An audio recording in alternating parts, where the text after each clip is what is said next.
یہاں پر متفق علیہ روایت شیعہ علماء کے درمیان، بلکہ بہت سے علماء اہل سنت نے بھی اس کو نقل کیا کہ جیسے ہی بدر کا علاقہ پیغمبر اسلام کے حصے میں آیا، فوراً جبرائیل امین نازل ہوئے کہ دونوں مقامات میں اس کی تکرار۔ خیبر میں جیسے ہی علی کی تلوار سے خیبر کا قلعہ فتح ہوا، جبرائیل پیغمبر اسلام کے پاس آئے اور وہ ساری گفتگو ہوئی جو تقریر نمبر 113 میں بیان کر چکا ہوں، وہ قوم لوط کا واقعہ بیان کرنا، وہ ضربت علی کو اپنے پر پہ لینا، وہ ساری بات۔ اور یہاں جیسے ہی بدر کا قلعہ علی کی وجہ سے فتح ہوا، وہاں علی کی تلوار سے قلعہ خیبر فتح ہو رہا، اور یہاں علی نے مذاکرات کی میز کے اوپر اس باغ بدر کو اپنے قبضے میں لیا۔ جبرائیل فوراً پیغمبر کے پاس آئے، سورہ بنی اسرائیل کی آیت لے کر، یہ ہے رسول خدا کا یہ حکم ہے، یہ وہی نازل ہو رہی، وہاں سے ذی القربہ حقہ، کہ جو ذی القربہ جو رشتہ دار انہیں ان کا حق ادا کرو۔ پیغمبر اسلام نے کہا کہ ہے جبرائیل، پروردگار عالم سے یہ بھی دریافت کر لے کہ وہ کون رشتہ دار ہے جن کا حق ادا کیا جا رہا۔ تو ایک عجیب جملہ جبرائیل کی زبان سے جو بہار کی 20ویں جلد اور حیات القلوب کی دوسری جلد کے اندر علامہ مجلسی نے نقل کیا، اکثر مجالس میں بھی یہ جملہ میں کہا کرتا ہوں، اور وہ یہ کہ باغ فتح کی پوری تاریخ کے دوران جب یہ جملہ آتا کہ پیغمبر نے باغ فتح کو لیا اور فوراً اپنی بیٹی فاطمہ کو دیا، تو بعض لوگ اس واقعے کو اس انداز سے ٹھکراتے کہ یہ ہو ہی نہیں سکتا، اللہ کا رسول کیسے ممکن کہ وہ اپنے کسی رشتہ دار کو دوسروں پر ترجیح دے، یہ رسول کی شان کے خلاف کہ اگر ان کو کوئی چیز ملی تو وہ اپنی بیٹی کو عطا کر دے۔ اور اس کے بعد کچھ اتنے جذباتی جملے کہے جاتے کہ معاذ اللہ رسول کی حکومت میں کوئی اقربا پروری نہیں تھی، رسول کی حکومت کے اندر اپنے گھر کے بھرنے کا جذبہ نہیں تھا، یہ آپ لوگ کیا کہتے ہیں کہ رسول اپنی بیٹی کو فدیہ دیا۔ وہ ایک الگ بات کہ قرآن کی اس میں واضح آیت بھی ہے، سورہ حشر کی 7ویں آیت کہ ما افاء اللہ علی رسولہ من اہل القری، کہ یاد رکھو وہ چیز جو جنگ کے نتیجے میں حاصل وہ مجاہدوں کا حق ہے، اور وما افاء اللہ علی رسولہ من اہل القری، اور ہر وہ چیز جو بغیر جنگ کے اللہ اپنے رسول کو دلوا دے کسی بھی بستی اور گاؤں والوں سے، وللہ وللرسول ولذی القربی، اس میں صرف اللہ کا حق ہے، رسول کا حق ہے اور رسول کے رشتہ داروں کا حق ہے۔ قرآن بالکل کلیئر ہے اس مسئلے کے اندر، اس قسم کے الفاظ آج کل بعض مورخین نے لکھ دیے کہ جی دیکھیے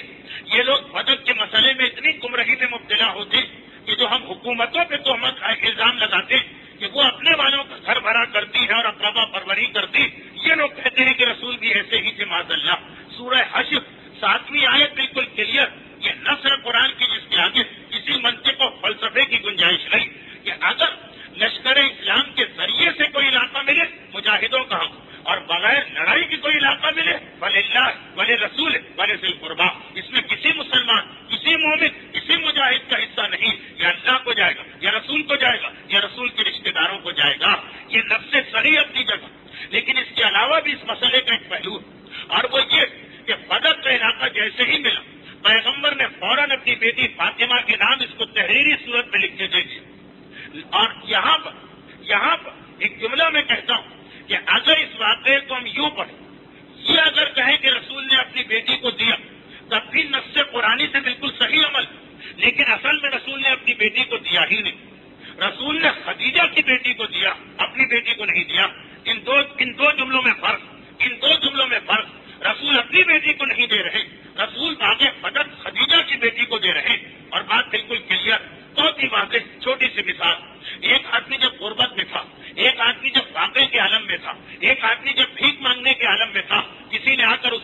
پر احسان کیا، اپنی دولت کو اس پہ خرچ کیا، اسے سہارا دیا، اس پر اتنا خرچ کیا کہ آخر تعلیم حاصل کر کے تبھی یہ اس قابل ہوا کہ کسی جگہ اس کو نوکری ملی، کوئی اس نے کاروبار شروع کیا، اگر ذرا بھی اس کے اندر شرافت ہوگی، جو پہلی تنخواہ اس کو ملے گی، جو پہلی آمدنی اس کو حاصل ہوگی، یہ سب سے پہلے اسے لے کے اپنے محسن کے گھر میں جائے گا۔ آج جو میں ہوں آپ کی وجہ سے ہوں، آج جس منزل پہ میں پہنچا آپ نے مجھے بنایا ہے، چنانچہ میری پہلی تنخواہ، میری پہلی آمدنی یہ آپ کے لیے ہے۔ جب اسلام فقیر تھا، جب اسلام غریب تھا، جب اسلام مستحق تھا، جب اسلام بےکس تھا، جب اسلام لاچار تھا، اس وقت خدیجہ طاہرہ آگے بڑھتی ہے اور اسلام کی کمک کر رہی ہے، اسلام کی مدد کر رہی ہے۔ آج جب اسلام اس قابل ہوا، پیغمبر کا مسئلہ نہیں ہے، خدیجہ کو اس احسان کے بدلے میں پیشکش کرنا ہے، خدیجہ نہیں ہے، اب خدیجہ کی بیٹی کے گھر پہ اسلام چل کے جا رہا ہے، تو یہ رسول نے اپنی بیٹی کو فدق نہیں دیا، اگرچہ نص قرآنی سے رسول کی بیٹی بھی حقدار ہے، بلکہ خدیجہ طاہرہ کی بیٹی کو یہ حق دیا۔ اور یہی جملہ اس روایت کے اندر ہے، معصوم کی یہ روایت جس سے علامہ مجلسی نے نقل کیا کہ جیسے ہی باغ بدر مذاکرات کی میز پر میرے مولا کی کامیابی کے بعد اسلام کے ہاتھ میں آیا، جبرائیل سورہ بنی اسرائیل کی آیت لے کے نازل، وآت ذی القربى حقہ، اے رسول اپنے رشتہ داروں کو ان کا حق دے دو۔ تو پیغمبر نے سوال کیا کون رشتہ دار؟ تو کہا خدیجہ کی بیٹی فاطمہ، یہ نہیں کہا کہ تمہاری بیٹی فاطمہ، یہ حدیث کا جملہ، یہ روایت کا جملہ جسے علامہ مجلسی نے 2 جگہ پہ نقل کیا، رسول کی بیٹی نہیں کہا، خدیجہ کی بیٹی فاطمہ جو اپنی ماں کی میراث پائے گی، یہ جملہ یعنی اصل میں باغ بدر خدیجہ کو مل رہا، اصل میں باغ بدر اسلام اس احسان کو یاد کر کے جو خدیجہ نے آج سے 15 سال 17 سال پہلے اسلام پر کیا تھا، اسے یاد کر کے اسلام اس آمدنی کو خدیجہ کے حوالے کر رہا۔ خدیجہ نہیں ہے تو وارث سے خدیجہ فاطمہ کو یہ باغ فدق دیا گیا۔ اب یہاں روایتوں میں یہ جملہ بنی اسرائیل کی آیت اسی موقع پہ نازل کہ اے رسول اپنے رشتہ داروں کو اس کا حق دو، اور جب رسول نے پوچھا کون رشتہ دار تو سب کا نام نہیں آیا، آج فاطمہ کا نام لیا گیا، خدیجہ طاہرہ کے حوالے سے نام لیا گیا، حق کا لفظ قرآن نے استعمال کر کے خدیجہ کے اس احسان کو یاد دلا دیا۔ اب اس کے بعد کچھ جملے اور ہیں روایت میں جس کی تفصیل میں نہیں جانا چاہتا۔ فاطمہ زہرا نے کہا بابا یہ میں لے کے کیا کروں، آپ کے ہاتھ میں بے شک مجھے مل گئے، آپ اس کے نظام کو چلائیے۔ کہا نہیں بیٹی اسے اپنے اختیار میں لے۔ پھر جب رسول لکھ کر تحریر لکھ کر باقاعدہ ایک تحریر تھی پیغمبر اسلام فاطمہ کے نام یہ تحریر لکھ کے تھی، فاطمہ نے پھر کہا بابا یہ ہمارے اور آپ کے درمیان کا مسئلہ، تحریر کی کیا ضرورت، یہ بھی اسلام کا ایک اہم ترین مسئلہ، باپ اور بیٹے میں بھی اگر ڈیلی، شوہر اور بیوی میں بھی اگر کوئی معاملہ، یا تو اتنے صبر کرنے والے ہوں کہ اگر بعد میں کسی وجہ سے ہمارا حق نہ ملا تو ہم صبر کر جائیں،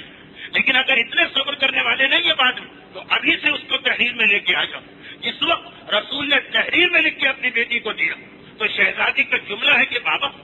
چلے آپ منع کر رہے ہیں کہ نہیں تجھے لینا پڑے گا، میں نے لے لیا یہ باغ بدر، مگر اس کے بعد تحریر، تو پیغمبر کا جملہ یہی تھا بیٹی فاطمہ یہ تحریر آج کے لیے نہیں، یہ تحریر اس وقت تیرے کام آئے۔ اب اس کے بعد کچھ ایسے جملے ہیں پیغمبر کے جس سے بہت واضح طور پر بیان کرنے کی ضرورت نہیں، یہ تحریر ایک ایسا وقت آئے گا جب تیرے بہت زیادہ کام آئے گی، جب اس باغ فدق میں جھگڑا کھڑا ہو جائے گا۔ اب اس کے بعد کے واقعات وہ پیغمبر کے انتقال کے بعد کے واقعات ہیں، اور ہمارا موضوع فی الحال سیرت رسول ہے، اس لیے ہم اپنے موضوع پہ واپس آ جاتے ہیں۔ باغ فدق ملا اور اسی موقع پر فاطمہ کے نام تحریری صورت میں دے دیا گیا، اور یہ بھی عجیب بات کہ پیغمبر نے جہاں علی کو اور سلمان جیسوں کو اس کے اوپر گواہ بنایا، اس تحریر میں ان کو بھی گواہ بنایا کہ جو بعد میں اختلاف کر سکتے، اور یہ تحریر شہزادی کے حوالے کی گئی۔ یہ بہرحال ہماری